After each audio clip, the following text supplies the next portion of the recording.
Welcome, friends, to another episode of the Business of Inner Peace.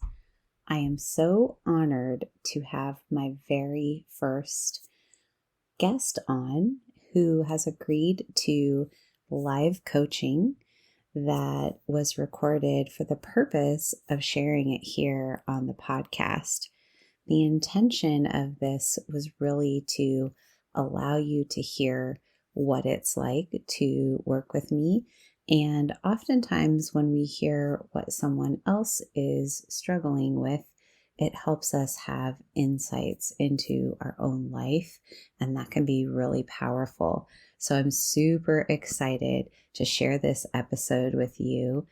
And God bless sweet, sweet Sylvie, who was willing to go first. It's in an effort to support me and all that I'm doing here, both in my coaching business and in the podcast. She was willing to be brave and come and be coached live. And so thank you, Sylvie, for being an amazing, willing participant. And I hope that you just love this and get lots of good things out of it. Listen, before we jump in, if you are struggling in your marriage and you're really wanting some support and you're sick and tired of trying to get your husband to change, you're sick and tired of trying to drag your husband to therapy, you're sick of reading self-help books on marriage and really they're not making a difference in your life, and you're even sick of trying to just schedule more date nights in hopes that that's going to magically fix your marriage. If any of those things resonate with you, then guess what? You probably have something bigger than just everyday marital issues that can be annoying. You probably have some subconscious programming that is getting in the way, that is keeping you stuck in unhealthy patterns in your marriage. It's affecting your communication with your spouse. It's affecting the way that you connect. It's affecting your intimacy.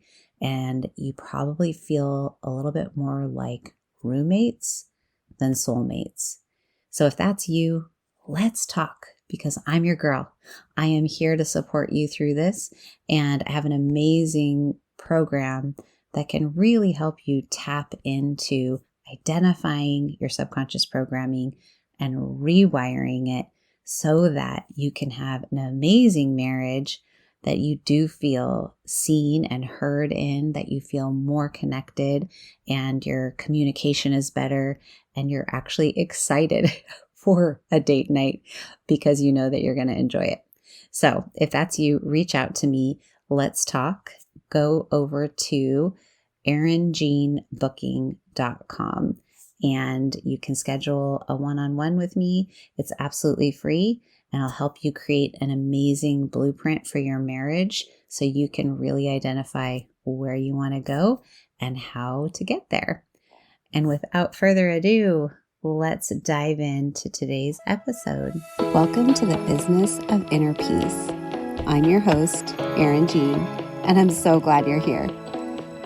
Let's pretend we're sitting in my living room enjoying a cup of coffee or tea and getting to know each other just a little better. That's what I love. I love getting to hear your story. I love feeling connected by the spirit of understanding that our stories bring. Today, I'm sharing some of my story, but I hope someday soon you'll be telling me yours. Listen, I know that you're feeling overwhelmed with life, and nothing is exactly how you'd like it to be. Your marriage is not what you hoped for.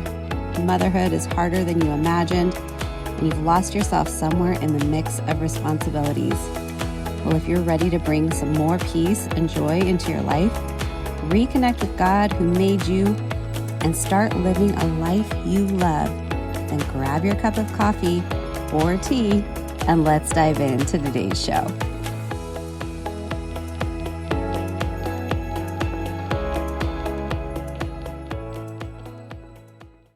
So tell me what would you like, what intention would you like to set for today? So many things that go through our minds.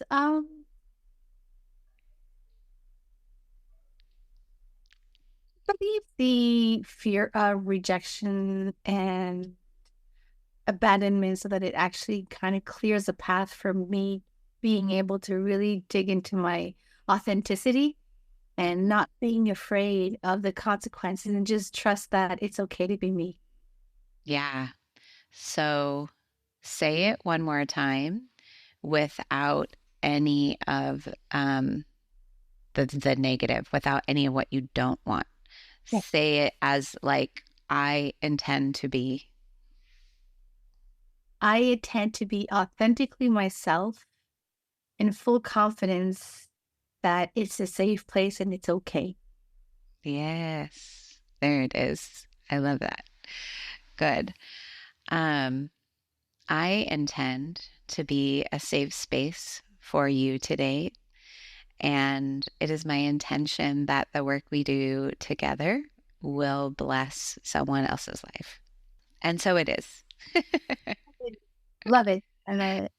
Is there anything you feel like you want a listening audience to know about you? I, on the journey like everybody else, I finally understood that healing is something that's continuous and that we'll always have traces here and there that are with us.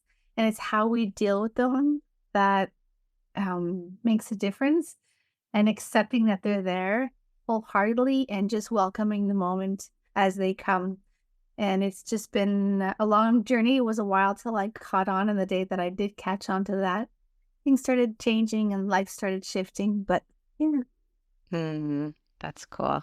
Yeah, we all have our different, well, I feel like there's several aha moments along the journey. I don't feel like it's really just one, but they can be so powerful and help set you up for just greater joy, really living life in a greater abundance. Um, so that's cool.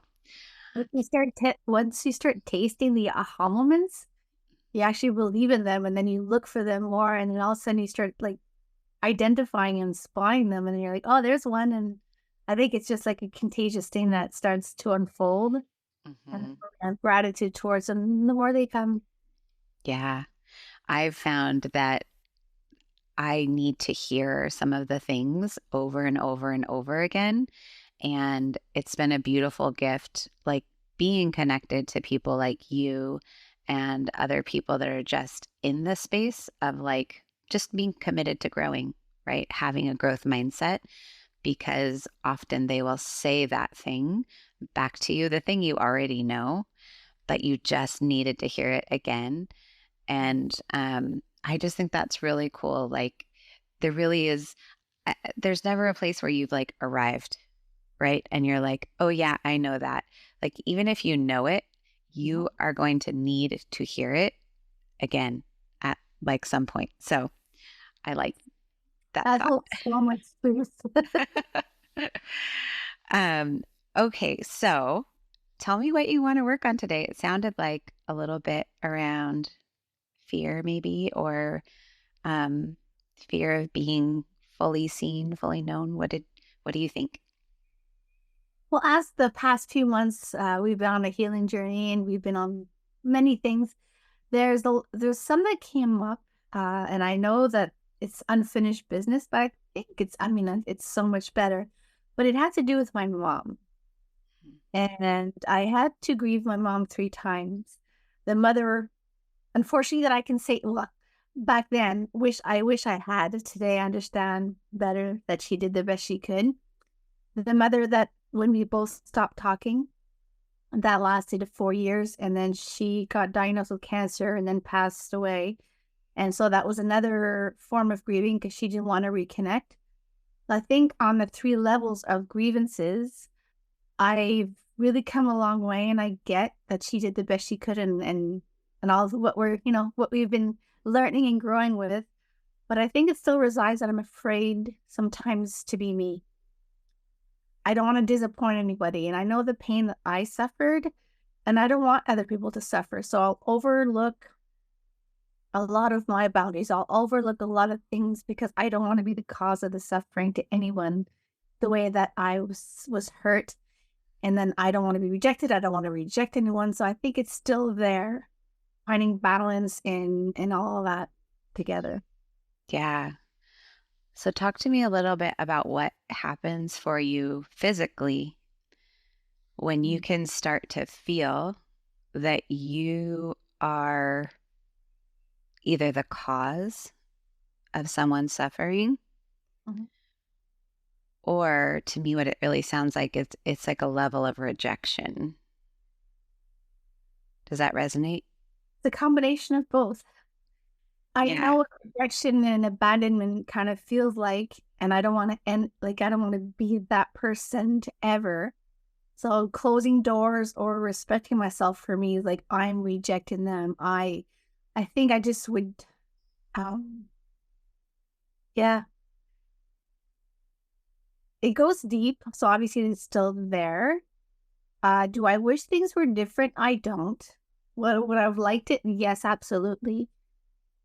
But I just feel like this that part of healing, like I'll always carry it with me, but that part of healing that still keeps me stuck in a lower vibration. So I feel I'll feel physically worn out. My head is just going to be like focused on that one thing or that situation where I can't leave space or tune it down. And I just become tunnel vision. And then all of a sudden I get in a bad mood. I get angry. I get more angry than I get sad, which is usually I'll go more towards sadness than anger. And then I'll be upset with myself for not having learned that part. And then I'll get upset and then I'll just spiral. So I feel it physically, emotionally, and it's draining. Hmm. Super draining. And so what's happening in your body, right? It's a form of the fight, flight, or freeze response. And I really am just feeling like you go into fight. It's a version of fight more than it's a version of flight or freezing. And I say that because you're telling me that your body is exhausted, right? And you're telling me about the anger that's present, right? And so you could also be exhausted by running, right? But you're usually with running, we're going to have more fear, more hiding, right? And so when we use the word fight, like some people are always thinking like I'm going to say mean things or I'm going to like be physical, but it doesn't always look like that. And I think I have this intuitive feeling that your version of fighting is in your head, Mhm. like that there's a fight happening in your mind.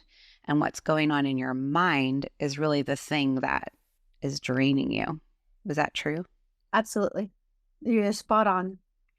So, what's really cool for you to start noticing about this is when you're in that mode, fight, flight, or freeze, right? It's the back of your brain, it's in your subconscious, the primal brain that is being ignited. And you cannot make any good decisions because you're not accessing the front of your brain, which is your frontal cortex where logic, analytics, reasoning live, right? And so, one, you don't ever want to be in a space where you're making decisions when you're in this mode, right? And the faster you can recognize that you're in the mode, then you know the next step that you need to do. So, the next step is calming your nervous system, right? And so, the things that we want to avoid when we're trying to calm our nervous system is television, scrolling on your phone, picking up the phone or talking to someone that's live about the problem because it keeps you in it and keeps you spinning in it, right? So True. I'm you have this is a beautiful gift here, this awareness of what's going on in your body. All those things you just described, right? It's the gift of awareness that now how to get out of it is to go calm the nervous system. And so, what you go play with is okay, do I need to take a bubble bath? Do I need to listen to some healing music? whether it's classical, or you can look up the like different frequencies. YouTube has a lot of the healing frequencies on there. Do I need to go out into nature? Do I need to just go on a walk? Do I need to literally take my shoes off and stand in the dirt? Right? These are all things that will calm the nervous system. And it takes a minimum of 20 minutes to get all of those hormones that are flooding your brain out, right? And it can be as long as 45 minutes. But what you're going to do for yourself is notice, okay, oh, here's the feelings are back again. Here's feeling like I'm in a tunnel. Here's feeling like I'm exhausted. Here's my mind spinning. I can't stop thinking on this thing. So like, oh, there's the gift right there, the awareness of what's physically happening. And then you can say, now I know the step that I need to take is to calm the nervous system. And you get to play with what's the most calming, right? And you can try all of those things and discover what is it that's for my system that is the most calming, right? Could be a warm cup of tea. Nice. Your voice is nice. Yeah, one of the tools I love doing is tapping. And I like being led on my tapping meditations. So I've recorded a lot of those, and there's also a lot out in the world that have been recorded. So sometimes you can listen to someone else's really calming voice, right? And be led through. And tapping, for people that don't know, right? It's hitting these energetic meridians on your body. It's kind of like emotional acupuncture, and it immediately helps calm your whole nervous system. It's a really fast way to like get out of fight, flight, or freeze. So now that we've got that part, that's the practical daily living, right? But what I'd love to do with you is to go a layer under all of this. And I'm curious if you can think of a time in your life where you were feeling like that, like something that just comes up really present for you. It's probably going to be somewhere in childhood where those feelings that you described to me physically were happening. You want me to describe me physically? Well, just as you think, so the physical emotion, physically what happens in our body and the emotion that we're feeling, I like to call it a red flag. And it's a red flag that's planted in many places in your subconscious mind. Okay. And so when we're coming up against something like a pattern that keeps happening over and over, it has a red flag. And I want you to imagine that there is a red piece of yarn or string where they're all tied together, all through basically your memory, right? All through your mind.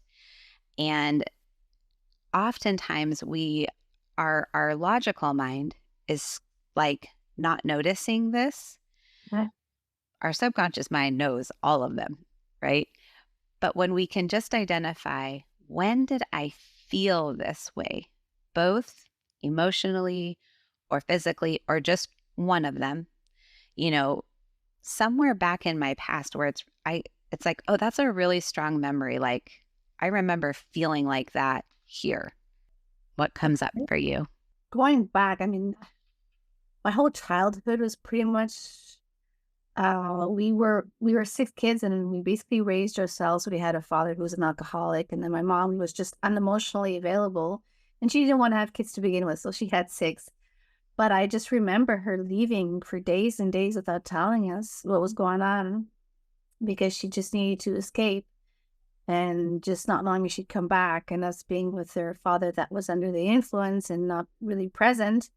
And just, it was a scramble. So there was just never security. It was just survival mode most of, or I could say my childhood. So if I was bullied, I just didn't have any comfort. If I was struggling, there was no one to go to get, and I love my father, so but there was no one to go get comfort or to get anything really.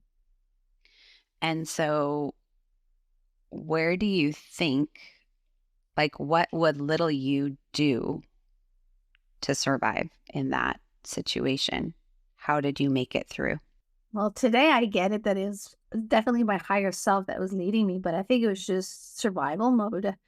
I think it was just stay small, don't ask for anything, don't expect anything, and just hope for, you know, mom to be in okay mood and not to break dishes all over the house, or just hoping for a normal day and keeping yourself busy, or just yeah, kind of small, I guess, maybe.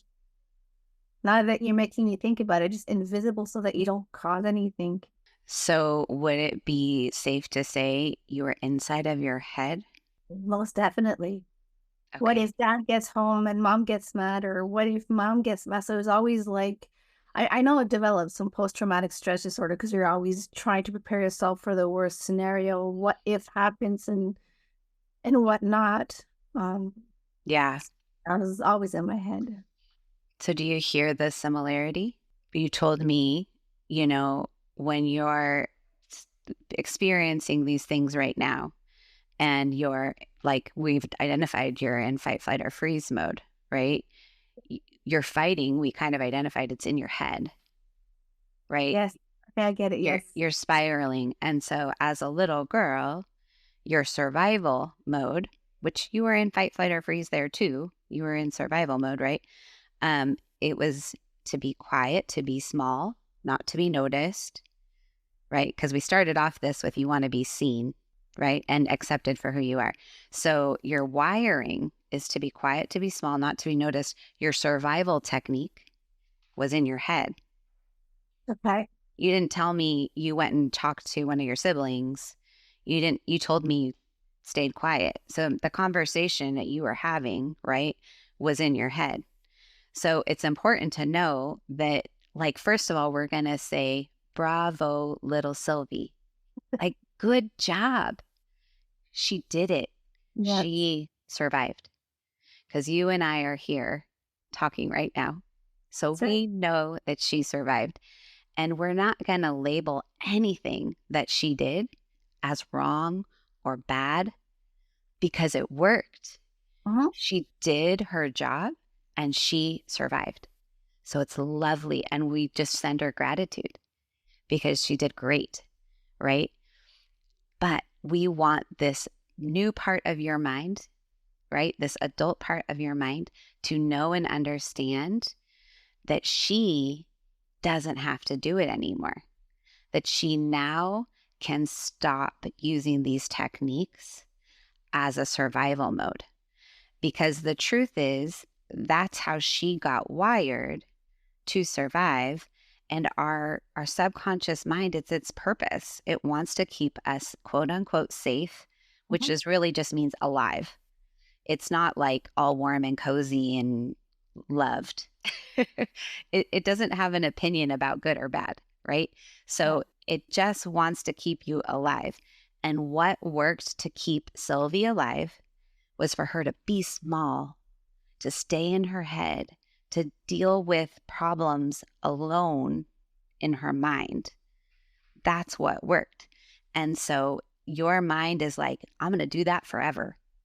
I don't ever want to stop doing that because I know it'll help me to live. We will survive if we keep doing that. But now as an adult, you're like, I don't want to live my life this way anymore, right? I want to be seen. I don't want to be worried about what everyone around me is doing or saying or thinking or their emotional state, right? Because little you is like, oh my gosh, everything is on my shoulders. Because if I say or do the wrong thing, right, mom might leave, dishes might break, dad might, you know, Mhm. leave. It's like as a little kid, it gets wired in you that that whole family bubble you believed was on your shoulders to keep it like fingers crossed, let's have a good day, right? And even though that might not be the full truth, that's how it got wired in your system. And then until you start to unwire it and make a new pattern, it's sticking with you. And so this is like a huge red flag with lots of string like going all over the place, right? Because it's your survival mechanism. Mhm. Is all of this making sense? Yeah, and it's crazy because you could think that after all these years and all these, you know, the thing that we've practiced, we've been doing the healing that we've done, logically doesn't make sense, right? You're thinking, well, no, but like I know all this and I know better, but I know that there's like still the wiring that somehow, unless you go and so it is a journey where it can come up in different ways. Sometimes when I don't expect it to, and I'm like, what? Where did this come from? Wait a second. It's like, no, I dealt with this or I don't want. So yes, you're right on. And it's just that wiring that is just there. Going. And remember, it's subconscious, it's beneath your consciousness. You're not aware of it. And so your subconscious is really strong. It's 95% of your mind. It's going to make the majority of your decisions every day. And so it's always going to be making decisions from this place, right? Until we rewire and truly like convince this program that's in your mind that it's not needed anymore, Mhm. that we actually are going to be safe and we are going to survive being seen, right? We are going to survive being totally independent, not codependent, not taking care of other people's emotions. We will be okay when we just take care of our own emotion and we're not worried about anyone else. And so we are going to go in a few moments, we'll go into a meditation together where we're going to go and visit this little girl. And we are going to cut some cords in that situation. And we're going to create a peaceful moment for her in the chaos. Okay. And that's part of rewiring. But another step that you can do just without being in hypnosis and a meditative state is I want you to just put your hands over your heart and deep breath in. I want you to allow to come to your mind a time, and this can be as an adult, right? When you took care of yourself and it was despite what anyone else might think. You made the decision that was best for you despite anyone else's emotions, feelings, or thoughts. Tell me what comes to mind. The only thing that comes to mind is when I went to a workshop in California to see Deepak Chopra Center at the Chopra Center. And I just put the money towards me. I put the time towards me, and I left I went for a 4-day workshop and thought about me and put my feelings first. Good. And how did that feel? Amazing. Amazing.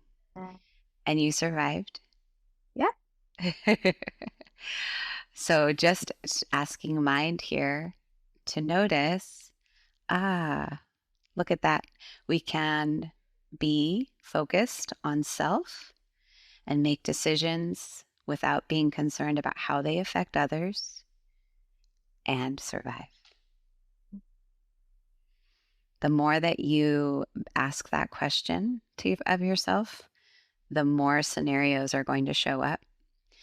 And what mind loves evidence, right?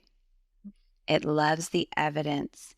And our mind is wired to seek out evidence against anything that we're trying for. It likes the path of least resistance. And the path of least resistance is oftentimes negative things. They're easy to spot. right? It's said you have to have like 1,000 positives or something crazy for every one negative, because your mind um, so easily attaches and remembers negative. But negative is easy to spot for mind. And it's the path of least resistance to go and spot negative. So mind wants evidence. And when we have a thought like, nobody wants to see me, nobody wants to hear what I have to say, you know, who do I think I am? That all of those negative thoughts that can go, mind goes straight to work finding all of those spots for you because it loves evidence, and it'll go straight to it. Here's the evidence that everything you're saying is true, It had right? years of practice, that's for It's sure. It's like, been I'm trained. so good. Yeah. So those are all really well-worn pathways for your mind, and it's easy to do. But when we stop, mind still wants to find evidence. So when we ask a question, oh, where did I do this? Right? It will go and find it. And the more that you begin to ask those questions in the positive way of like, where did I show up really brave and strong? Right? When did I just show up and I didn't care anything about what anybody was thinking about me? Right? I don't think that's ever happened. I bet you it has. You know where I think it's easy to find it for women usually For that have kids. had children. It's in Yeah. motherhood. Somewhere Yeah, in 'cause motherhood, you showed up for your kids and you didn't care. you're right. You're right. The mother bear was there and she would have just attacked anything. And you're absolutely right. Because that's when I started getting more self-confidence and looking at people in the eyes is when I gave birth to my daughter. And people would talk to me and I wouldn't be hiding. And because I gave up a lot of things, becoming a swim coach and all that, just because of bullied or whatever, I couldn't. But when I had my daughter, people were looking at me like, yeah, she's mine. And I was like, so proud and able to be, yeah, absolutely. Children are such a gift beyond what we can imagine. And that is a part of it because they really help us step into a better version of ourselves. Even when we're not the best parent that we want to be, we still have become a better version of ourselves because of them. And we are willing to advocate for our children in a heartbeat, right? And we struggle to do it for ourselves.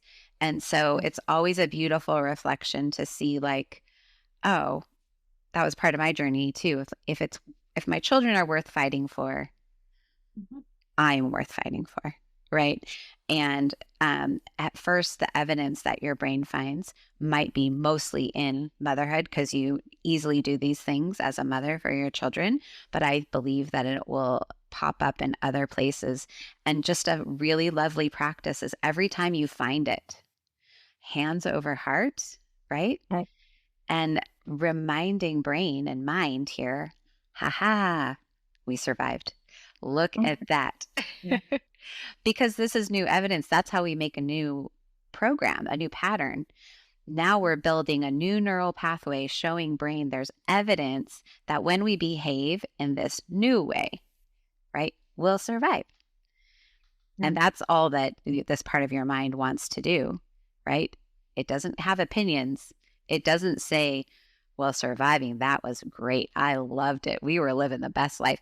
It could care less. It has no opinion about the quality of life. It's literally going, did we survive? Check. Okay, carry on. Like that is the function. We need to survive. So, thank you for being vulnerable. Thank you for sharing stuff that is tough, you know?